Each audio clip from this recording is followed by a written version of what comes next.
Hi, I'm Amy from the Ross Farm, and I just wanted to hop on for today to give you a little update and a little recap of Black Sheep Gathering.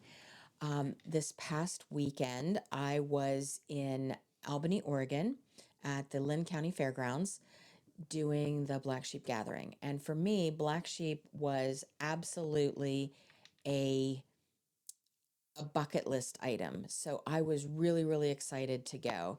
And when I first saw that banner, it was the most exciting thing that has happened to me in a very long time. So my job that weekend was pretty cool too. I was the fleece judge for the Black Sheep Gathering wool show and sale.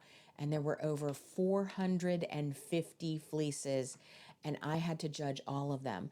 And I couldn't even get all of the fleeces in the photo. There's more to the left, there's more to the right, there's some behind me. They go clear back to that black curtain in the back and all the way to both walls. There were over 450 fleeces in over 80 classes, and I had to judge all of them. And the hardest thing I have ever had to do was actually choosing the champion, grand champion, Black Sheep Cup. I mean, it was so hard. They were all immaculate and pristine. This is Hawkeye. He is a natural Keller Merino. He actually went home with Michael Kelson, and oh, like it was so hard to choose who was the best colored fleece at Black Sheep Gathering, who's the best white colored fleece, and then who was the best overall. And like I can't even communicate to you how difficult that was. It was the hardest thing I've ever had to do. They were pristine. It got down to the point of like digging through the bag looking for a blade of grass or a second cut or the tiniest bit of anything that would make it just slightly less perfection than one of the others. It was so hard. But that being said, it was wonderful for all of the producers and for all of the folks who got a fleece at the fleece show. And I kept thinking, I'll just go back. And then I taught classes. I'm not going to talk about the fleece show anymore, I guess. Then I taught classes, and this was the rare breeds class, I believe, that I taught on Sunday after the fleece show was over. On Saturday, I taught my processing class after the fleece show was over. And then Sunday, we had rare breeds and fractal spinning. And I made some wonderful new friends. My new friend Janet is in the photo. My friend Jean, who I knew from helping me with my WAFA show and sale a year or so ago. Finally got to meet her in person, and we just had such a wonderful time. It was just lovely. But the thing that I loved so much about the fleece show was that everything sold and everything should have sold because everything, as I said, was immaculate. And what blew my mind was I thought I would go, so I finished judging at 1 o'clock. I had to teach from 1:30 to 4:30, and I thought I'd run back before they closed at 5 and grab a fleece or two to bring home, and they were pretty much all gone. They had managed to sell over 450 fleeces in pretty much 3 hours while I was teaching. And that is both a wonderful thing for the producers, but a sad thing for me and a sad thing for folks who were coming on Sunday because I think there was maybe a handful left on Sunday. I did not make it back over there because I was teaching. But when I went back over at lunchtime, everything was just, it looked like there hadn't been a flea show at all. So that was really, really cool. And I got to meet a lot of the producers and I got to talk sheep with them. And I got to choose the most beautiful Gotland lamb fleece for the Black Sheep Cup, and also for the best of natural color fleeces. And it was absolutely spot on, everything that you would want in a Gotland fleece. And the thing that I thought was really cool was the Gotland Sheep Breeders Association. That's not what they're called, but it's like Gotland Association of North America or something. Anyways, the Gotland folks made me this lovely packet that had information about the breed, information about the correct color, the correct lock structure, the correct amount of luster and length, and what exactly I should be looking for in a Gotland fleece, which I thought was a wonderful idea. Of course, I'm pretty well acquainted with Gotlands. I've been working with Gotland myself, not on my farm. I don't have any of the sheep, but the fleeces themselves for a couple of years now. So I was pretty well acquainted. But if I were not, that would have been a wonderful tool for me to use. And I actually asked them if I could keep it so that I could use it for my classes with the long wools. When I do my long wool class, I talk about the Gotlands a lot. And the other thing that I loved was they had some fleece samples attached to the back of these graphics that they presented to me. And they were really cool because everything either had like a green check mark, like, yes, this is great, or a big red X, like, nah, nah, nah.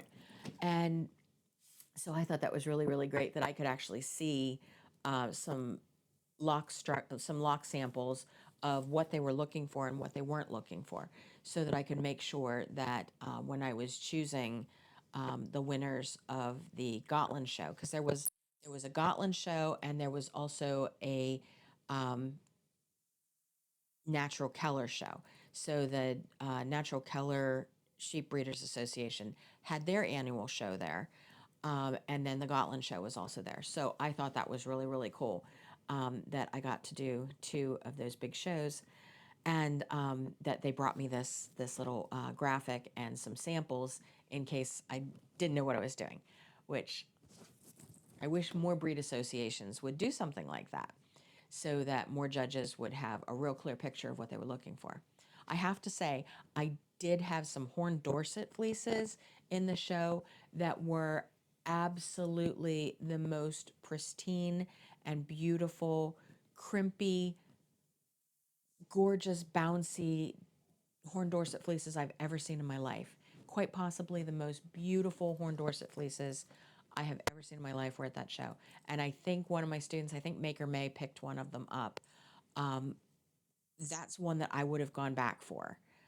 That was one of the ones that was very close to ending up in my car because they were just exemplary, really.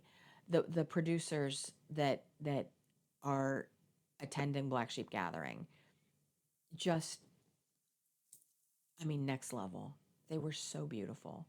I can't even tell you how beautiful the things were, and lots of really cool breeds in the fleece show that you don't see a lot in other shows. There was some New Zealand Coopworth, some really gorgeous Romney, of course, because the South Oregon genetics. That's what I've been trying to find for my own flock. So I was really excited to see some true South Oregon genetics in South Oregon in the fleece show. And then there was this one young girl that was absolutely delightful. She couldn't have been much more than 10, but she was showing her Romney and Merino fleeces and her Romney Merino cross fleeces. And she was delightful. And she's absolutely the reason that I continue to do what I do, because she's the next generation. She's going to grow up to be a sheepy girl like me, and I love that. And her, I don't know if it's her mother or her ag teacher, but there was a woman with her who, I mean, thank you so much for doing that for her. If you ever happen to see this. So Black Sheep was absolutely phenomenal. I had the best time. I hope I get to go back next year because it was everything I dreamed it could be and more. So I did stop by a couple of local shops while I was there, and one of them was this adorable little local yarn store called Cozy, and they had some really beautiful. This was actually in Eugene, Oregon, and they had really, really beautiful yarns. And so I ended up picking up a couple of yarns that were, I really love the mandalas on the wall as well, but I picked up a couple of yarns that were Madeline Tosh, I believe, but they were shop exclusive colorways, and one of them was called Tracktown.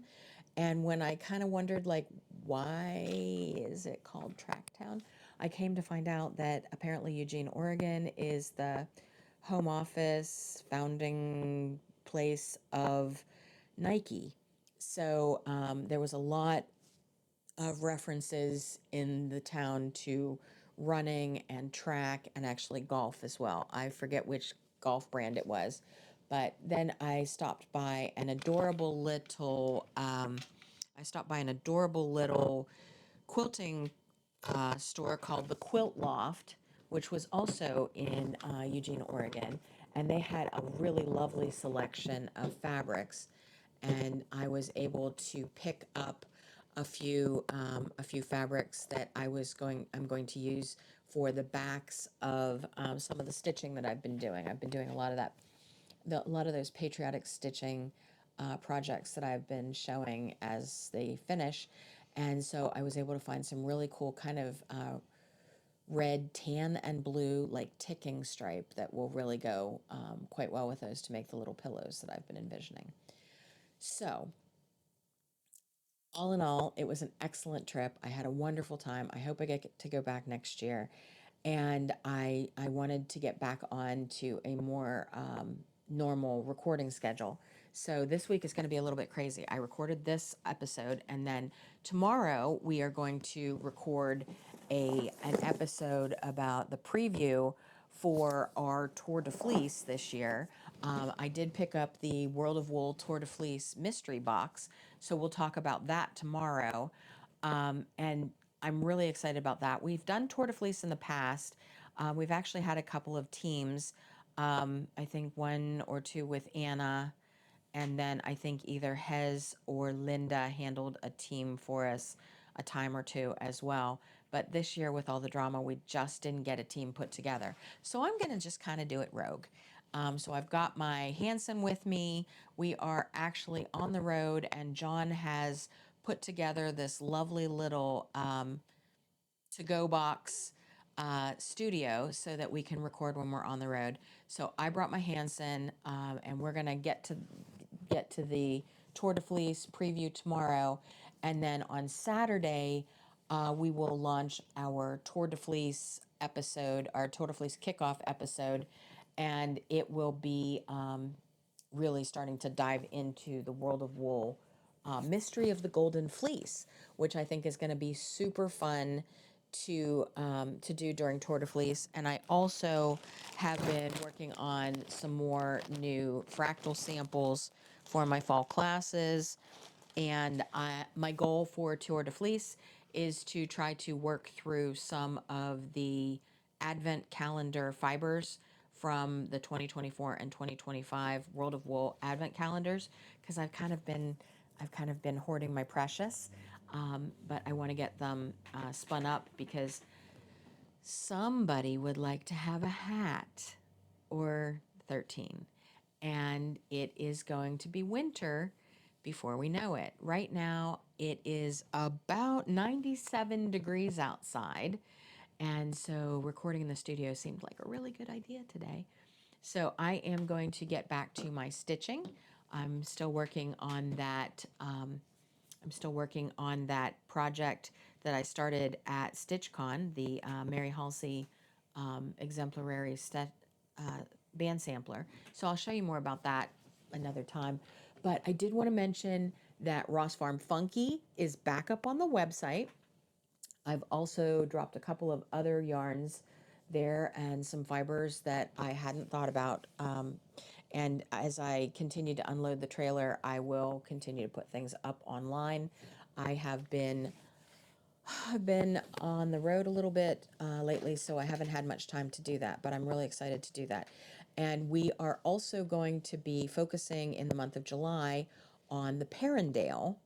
because I am putting the final touches on an article for my Sheep on the Edge series in Ply Magazine. This upcoming issue will have my Sheep on the Edge Perrindale episode, or sorry, article. And so we added the Perrindales to the flock now, and I am going to be talking about Perrindales for the next month or so.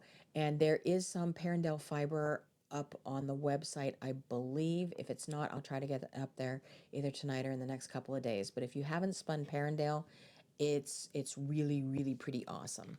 So hopefully I will be seeing you again tomorrow and getting ready for Tour de Fleece. So you can follow us on Instagram at Ross Farm, and YouTube and Facebook at Ross Farm Fibers.